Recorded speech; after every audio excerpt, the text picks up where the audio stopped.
मटर कोफ्ता बनवण्यासाठी इथे वाटाणे घेतलेले आहेत अर्धा किलो. हे वाटाणे आपण सोलून घेऊ. असं वाटाणे घेतलेले आहे सोलून. आता त्यामध्ये एक मापट तेल टाकून घेऊया आणि वाटाणे आपण थोडस भाजून घेऊया. असं 1-2 मिनिटासाठी हे भाजून घेऊ वाटाणे आपण.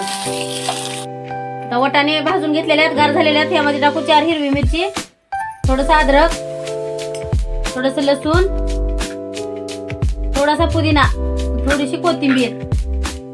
हे मिक्सरला वाटून घेऊ आता आपण. बारीक जसं लागेल तसं थोडं थोडं टाकून मिक्स करायचं. ह्यामध्ये टाकून घेऊ अर्धा चमचा हळद, 1 चमचा लाल तिखट मोठा असा,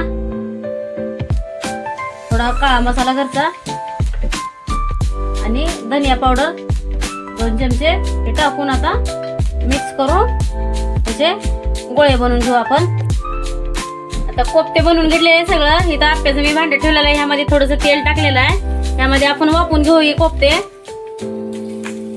वाफवून घ्यायच्यात, फक्त 1-5 मिनिटं वाफवून घेऊ. तर कोफ्त्याच्या भाजीसाठी आपण मसाला बनवून घेऊ. 3 टमाटे घेतलेले आहेत, 4 कांदे घेतलेले आहेत, थोडीशी अद्रक, कोथिंबीर, लसूण. आता ही भाजून घेऊ आपण आणि मिक्सरला वाटून घेऊ.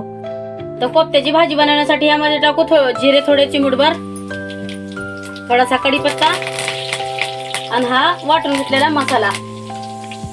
आणि हा मसाला भाजून घेऊ आपण लालसर एकदम. 1-5 मिनिटं मसाला भाजून घेऊ सगळा.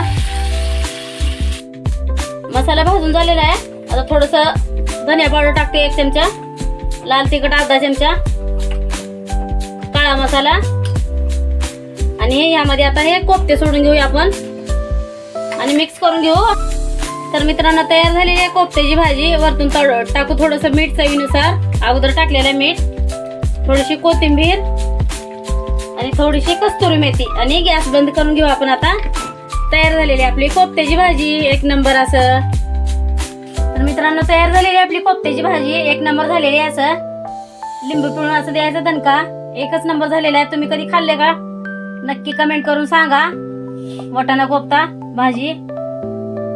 व्हिडिओ आवडला असेल लाईक करा, शेअर करा, फॉलो करा, सबस्क्राईब करा. सबस्क्राईब करायला विसरू नका.